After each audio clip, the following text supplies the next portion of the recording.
రామటిజం సమస్యకు చక్కటి పరిష్కారం సంప్రదించండి హోమియో కేర్ ఇంటర్నేషనల్. ఆంధ్రప్రదేశ్ ఉప ముఖ్యమంత్రి పవన్ కళ్యాణ్ కేంద్ర పర్యాటక శాఖ మంత్రిని కలిసి రాష్ట్రానికి కావాల్సినటువంటి 7 ప్రాజెక్టుల గురించి విజ్ఞప్తి చేసిన వెంటనే మరుసటి రోజే కేంద్ర ప్రభుత్వం క్లియరెన్స్ ఇచ్చింది. దాదాపు 174 కోట్ల రూపాయలకి అప్రూవల్ ఇవ్వడం, 114 కోట్ల రూపాయల వరకు నిధుల కేటాయింపు జరగడం, అంటే నిధుల విడుదల కూడా జరిగిపోవడం చకచకా జరిగినాయి. ఈ అంశం పైన అందరిలోనూ ఆసక్తి ఉంది. ప్రధానంగా 2 అంశాలు వినిపిస్తున్నాయి ఇందులో.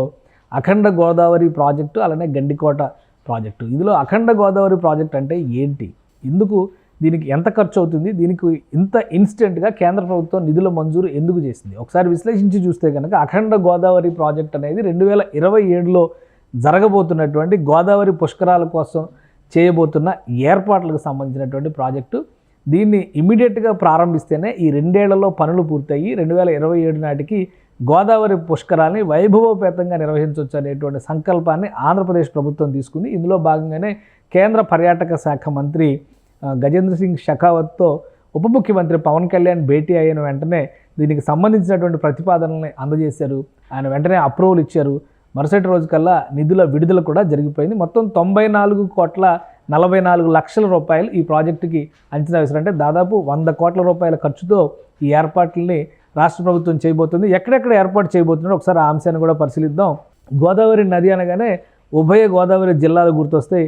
ఇటువైపు తూర్పుగోదావరి జిల్లా, ఉమ్మడి తూర్పుగోదావరి జిల్లా, అటువైపు పశ్చిమ గోదావరి జిల్లా, ఉమ్మడి పశ్చిమ గోదావరి జిల్లా. అంటే ఇప్పుడు ఉన్నటువంటి పరిస్థితుల రీత్యా చూస్తే ఒకవైపు తూర్పుగోదావరి జిల్లా, మరొక వైపు ఏలూరు జిల్లా పరిధి కనిపిస్తుంది. కాబట్టి రాజమండ్రిని కేంద్రంగా చేసుకొని ఇక్కడ జరగబోయేటువంటి నిర్మాణాలని ప్రధానంగా అఖండ గోదావరి ప్రాజెక్టు కింద పెద్ద ఎత్తున రాష్ట్ర ప్రభుత్వం చేపట్టబోతుంది. ఇక్కడ ఉన్నటువంటి పుష్కర్ నగర్ నుంచి సుందరీకరణ పనుల్ని 2 ఘాట్లు, అంటే రాజమండ్రి వైపు ఇటు కొవ్వూరు వైపు 2 ఘాట్ల మధ్య కూడా పూర్తి స్థాయిలో పుష్కరాలకు సంబంధించినటువంటి ఘాట్ల డెవలప్మెంట్ వర్క్స్ని రాష్ట్ర ప్రభుత్వం ప్రారంభించబోతుంది.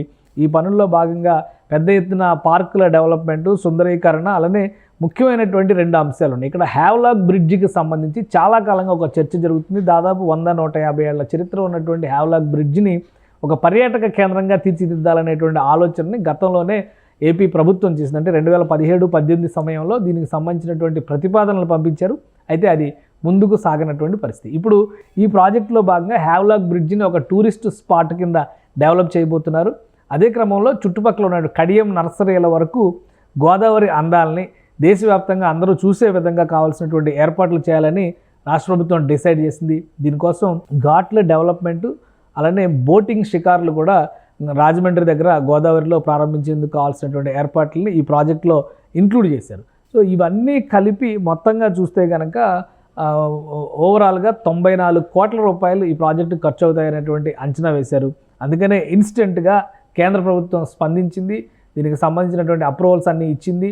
విడుదల చేస్తున్నటువంటి 117 కోట్ల రూపాయల్లో 94 కోట్ల రూపాయలు గోదావరి, అఖండ గోదావరి పనులకే కేటాయించేటువంటి అవకాశాలు ఉన్నాయి. కాబట్టి ఎక్కువ శాతం ఈ పనుల్ని ప్రారంభించడం ద్వారా రాబోయేటువంటి రోజుల్లో గోదావరి అందాలని దేశవ్యాప్తంగా వీక్షించే విధంగా, ఎందుకంటే గోదావరి పుష్కరాలు గోదావరి నది పొడవునా జరిగినా కానీ రాజమండ్రి దగ్గర జరిగేటువంటి పుష్కరాలకు ఒక ప్రత్యేకమైనటువంటి స్థానం ఉంది.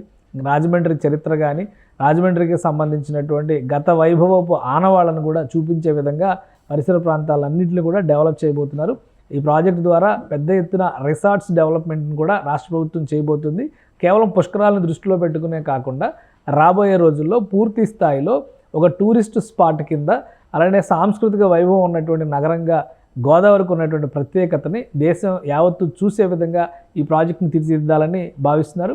ఈ ప్రాజెక్టు వలన ఇటు నియోజకవర్గాల వారీగా చూస్తే రాజమండ్రి, కొవ్వూరు నియోజకవర్గాల, అసెంబ్లీ నియోజకవర్గాల పరిధితో పాటు పరిసర ప్రాంతాల్లో ఉన్నటువంటి అనేక తీర్థ ప్రాంతాలు, అంటే గోదావరి దగ్గరలో ఉన్నటువంటి ఆ తీరం దగ్గరలో ఉన్నటువంటి అనేక పుణ్యక్షేత్రాలను కూడా ఇందులో భాగంగా డెవలప్ చేయబోతున్నారు. అక్కడ వసతులు కల్పించడం ద్వారా పర్యాటకుల్ని ఆకర్షించేటువంటి ప్రయత్నం రాష్ట్ర ప్రభుత్వం చేయబోతుంది. అందుకనే టాప్ ప్రయారిటీగా కూటమి ప్రభుత్వం అఖండ గోదావరి ప్రాజెక్ట్ని టేకప్ చేసింది. ఈ ప్రాజెక్టు కింద ఉమ్మడి గోదావరి జిల్లాలు 2 కూడా లబ్ధి పొందడానికి కావాల్సినటువంటి అవకాశాలు ఉన్నాయి. ఈ ప్రాజెక్టు కాకుండా రాష్ట్ర ప్రభుత్వం కూడా అదనంగా వసతులు కల్పించేందుకు కొన్ని ప్రణాళికల్ని సిద్ధం చేస్తుంది.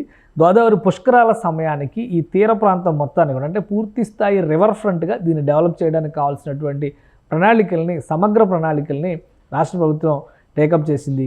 పుష్కరాలకు సంబంధించినటువంటి పనులకు సంబంధించిన అఖండ గోదావరి ప్రాజెక్టుకి కేంద్ర ప్రభుత్వం కూడా సహకరించాలని నిర్ణయించిన నేపథ్యంలో ఈ పనులు ఇక శరవేగంగా ప్రారంభం కాబోతున్నాయి. అతి త్వరలోనే పనుల్ని ప్రారంభిస్తారు. ప్రణాళికాబద్ధంగా వీటిని డెవలప్ చేసేటువంటి బాధ్యతని రాష్ట్ర ప్రభుత్వం తీసుకోబోతుంది. నిధుల కొరత లేకుండా చూసే బాధ్యతని కేంద్ర రాష్ట్ర ప్రభుత్వాలు సమన్వయంతో చేసుకోబోతున్నాయి. సుమన్ టీవీలో మీ పర్సనల్ అండ్ బిజినెస్ ప్రమోషన్స్ కోసం కింది నెంబర్కి కాంటాక్ట్ చేయండి.